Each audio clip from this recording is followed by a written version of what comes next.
دیکھیے مدنی مذاکرہ، دیکھیے ماہ رمضان کی یہ برکتیں دیکھو لیے آیا، یہ دیکھو 2 مرتبہ دن میں ہے دل پر کیف ہے چھایا، دیکھیے مدنی مذاکرہ، دیکھیے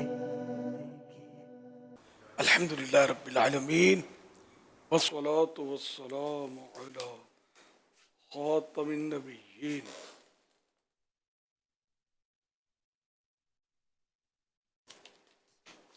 اما بعد فاعوذ باللہ من الشیطان الرجیم بسم اللہ الرحمن الرحیم الصلاة والسلام علیک یا رسول اللہ وعلی آلک واصحابک یا حبیب اللہ الصلاة والسلام علیک یا نبی اللہ وعلى آلك وأصحابك یا نور اللہ۔ فرمان آخری نبی صلی اللہ علیہ وآلہ وسلم، مجھ پر درود پاک پڑھنا پل صراط پر نور ہے۔ جو روز جمعہ مجھ پر 80 بار درود پاک پڑھے اس کے 80 سال کے گناہ معاف ہو جائیں گے۔ صلو علی الحبیب صلی اللہ علیہ محمد۔ مدنی مذاکرے کا سلسلہ ہے۔ عصر کی نماز پڑھ کر عالمی مدنی مرکز فیضان مدینہ کراچی میں کثیر معتکفین عاشقان رسول جمع ہیں۔ اب سوالات کیجیے، ہر سوال کا جواب وہ بھی بالصواب یعنی درست دے پاؤں، ضروری نہیں، بن پڑا عرض کرنے کی کوشش کی جائے گی، بھول کرتا پائیں فوراً میری اصلاح فرمائیں، بھول ہونے کی صورت میں انشاءاللہ الکریم قبول کرتا پائیں گے۔ صلو علی الحبیب صلی اللہ علیہ محمد۔ کچھ بچے غصے میں گھر کی چیزیں پھینک رہے ہوتے ہیں، ان کا غصہ کیسے ٹھنڈا کریں؟ بعض بچے غصے میں گھر کی چیزیں پھینک رہے ہوتے ہیں تو ان کا غصہ کیسے ٹھنڈا کریں؟ اب تک کیسے ٹھنڈا کیا تھا؟ یا امی سے پوچھ لو آپ کا غصہ کیسے ٹھنڈا ہوتا تھا؟ جب غصے میں ہو تو اس کو سمجھانا تو مشکل ہوتا ہے، بچہ ہو یا بڑا سمجھتا نہیں ہے اس وقت، کم مطلب عقل جو ہے نا گھٹنوں میں آ جاتی، سمجھو اتنی عقل رہتی نہیں ہے قائم، اس وقت سمجھانا مشکل۔ اب جیسے ہی وہ ٹھنڈا ہو، موڈ میں آئے، جب ہی اس کو سمجھانا ممکن ہوتا ہے۔ یہ عام طور پہ جیسے یہاں ہنگامے ہوتے ہیں نا، ہڑتالیں، ہنگامے، پتھراؤ، تو اس وقت پولیس نہیں پکڑتی۔ پولیس اب تو خیر ویڈیوز بناتی ہے، پہلے ویڈیوز بھی نہیں تھی تب بھی نہیں پکڑتی تھی، وہ چہرے وغیرہ وہ نوٹ کرتے ہوں گے، پھر جب یہ اپنے اپنے گھر گئے تو پیچھے سے تیرا انتظار تھا، تو بھی چاہیے ہم کو، گھر سے لے جاتے تھے۔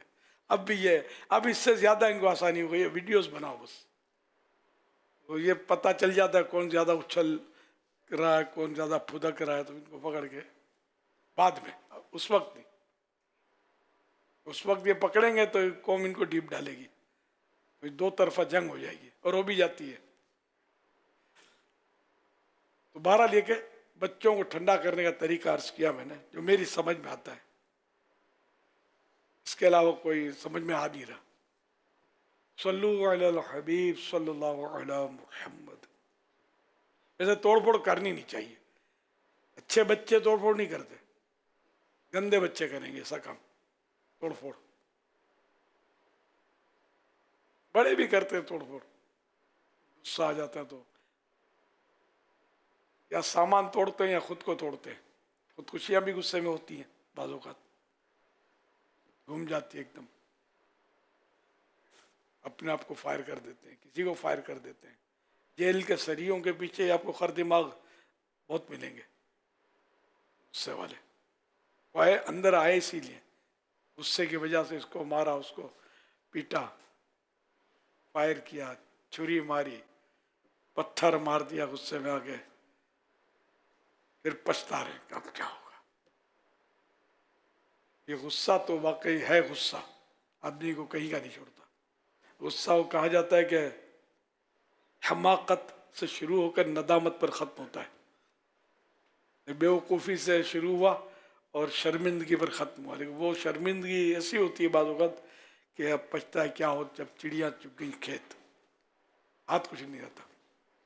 غصے کا علاج کرنا چاہیے. غصہ آتا ہے, عوام جو بولتی ہے غصہ حرام ہے, یہ بھی غلط ہے. غصہ حرام ہے یہ کہنا درست نہیں ہے, کیونکہ غصہ تو اپنے اختیار میں نہیں ہوتا, آ جاتا ہے.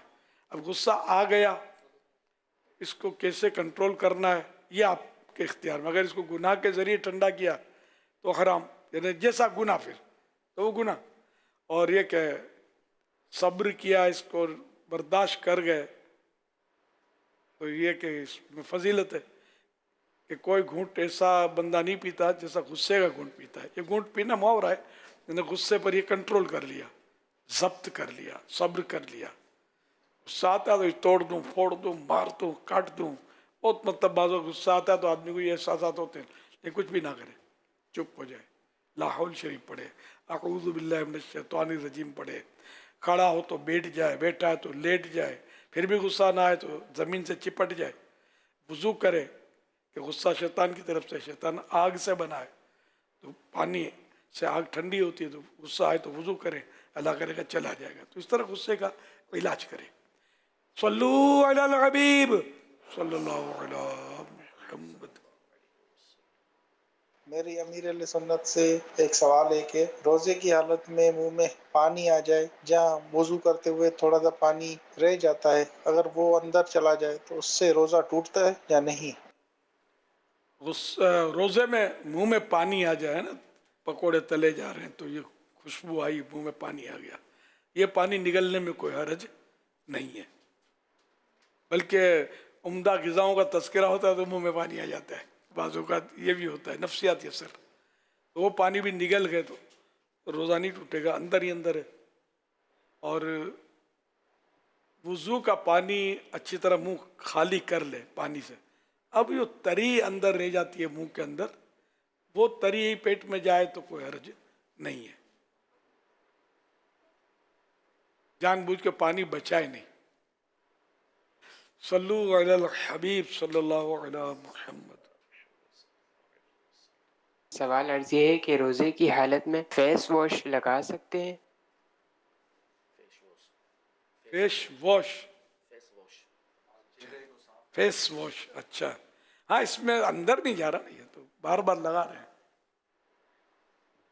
یہ فیس واش یا فیس واش ہے یا فیس کریم ہے, اس طرح کی جو بھی آئنٹمنٹ یا کریمز یوز کرتے ہیں, ان کو مشورہ دوں گا کہ کوئی اچھے کاسمیٹک ڈاکٹر, اب یہ ڈاکٹر کی ایک ٹرم ہے جو اچھا اسکن اسپیشلسٹ سے بھی اگر رابطہ کر لیں تو وہ شاید آپ کو بتائیں گے کہ اس کے کس کے کتنے سائیڈ ایفیکٹ ہوتے ہیں. کیونکہ سم ٹائم یہی ہوتا ہے کہ اس کو فیس کو تھوڑا کلیئر کرنے کے لیے یا خوبصورت کرنے کے لیے اس طرح کی کریمز یوز کی جاتی ہیں. میں ہر کریم کے بارے میں نہیں کہتا, لیکن مشورہ یہ دوں گا سب کو کہ ایک بار اسکن اسپیشلسٹ یا کوئی اچھے ڈاکٹر سے بات بھی کر لی جائے, وہ بھی بتائیں گے کہ کیونکہ یہ کیمیکل کے طور پر جب یہ اسکن آپ کی اس کو جذب کرتی ہے, اور جب اس کے بعد جب اس کا یہ سائیڈ ایفیکٹ آنا شروع ہو جاتا ہے تو اسکن خراب ہونا شروع ہو جاتی ہے, اسکن میں دھبے آنا شروع ہو جاتے ہیں, چہرے پر دانے آنے شروع ہو جاتے ہیں. وقتی طور پر تو فائدہ نظر آتا ہے, لیکن پھر بہت بڑا ٹیمپریری طور پر یہ اس کا پرابلم ہو جاتا ہے. شارٹ ٹرم گین ہے, لانگ ٹرم پین ہے, تو اس لیے اس کو غور کر لیجیے گا. اس کا کوئی اور آلٹرنیٹ چیزیں آتی ہیں, اگر اس کو دیکھ لیں گے تو شاید فائدہ ہوگا. یہ ایک مشورہ دے رہا ہوں میں آپ کو. تو مشورہ ہے کہ فیس واش استعمال نہ کیا جائے, فیس واش کرنا تہجد کی عادت ڈال دی جائے. تہجد پابندی سے پڑھیں گے, آپ کا فیس جو ہے نا واش ہو جائے گا, دل بھی واش ہو جائے گا. چہرے پر چمک, عبادت کا نور, اگر چاہتے ہیں تو نماز کی پابندی کریں اور اپنے تہجد کی پابندی کریں. چہرے پر ایسا نور آئے گا کہ دنیا کا کوئی فیس واش اس کا مقابلہ نہیں کرتا, سارے فیس واش مل کر بھی مقابلہ نہیں کر سکتے. تو یہ بعض اوقات احساس سے کمتری ہوتا ہے کہ میرا چہرہ تو یوں تو یوں, تو یہ فیس واش گھستی ہیں, اس کی کوئی ضرورت نہیں ہے. یہ جب ایجاد نہیں ہوتا تب کیا تھا؟ جو قدرتی چمک ہے, اس کو اگر ہم آرٹیفیشل چمک سے ملائیں گے نا تو آرٹیفیشل چمک کچھ نہ کچھ سائیڈ ایفیکٹ چھوڑے گی. تو یہ اس کے تو جو میں نے کہہ دیا لیکن مجھے پتا ہے میری بات نہیں ہے. مولانا وہ کیا سمجھ پڑے, مولانا زندگی گزار دیے, تجربے بہت ہوتے ہیں مولانا ہوگا. بہرحال یہ کہ میں نے جو آپ کو بتایا نسخہ تہجد کا وہ اپنا لیں.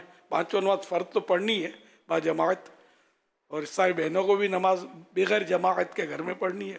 تہجد پڑھیں, پابندی سے پڑھیں, انشاءاللہ آپ کو فیس واش کا نام ہی آپ بھول جائیں گے انشاءاللہ الکریم. اب پھر بھی ایسا سے کمتری ہو تو اب اس کا علاج کیا؟ صلو علی الحبیب صلی اللہ علیہ محمد. اب اس کو تھوڑے دنوں پہلے ایک سوال ہوا تھا دوسروں سے خود کو کمپیئر کرنے کا.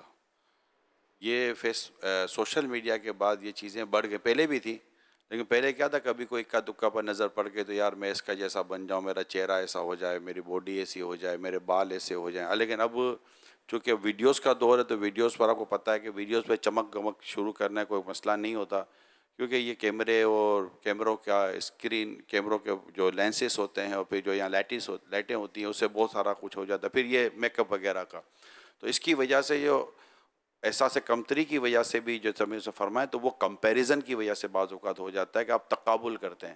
خود کو دوسروں سے تقابل نہ کریں. ہاں اللہ کے نیک بندے ہیں ان کو دیکھیں, ان کے مطابق اپنی زندگی گزارنے کی کوشش کریں تو اس سے دنیا بھی اچھی ہوگی, آخرت بھی اچھی ہوگی. چہرے کو نہیں, ٹی وی والے بھی وہ کرتے ہیں کچھ پفنگ. میں تو نام بھی اسی سے سنا, بھول جاتا ہوں. یہ جب ہم نے مدنی چینل شروع کیا نا تو ان کے پاس کوئی ہوشیار صاحب آئے تھے, ان کو مشورے دے رہے تھے پفنگ کے. تو بولا تو کیا ہوتا ہے؟ بولا پسینہ نظر نہیں آتا. بولا اچھا. بولا ملتان میں لاکھوں کے سامنے ہم لوگ تو بیان کرتے ہیں پسینہ آتا ہے, فرق تو نہیں پڑا اب تک کوئی اس سے.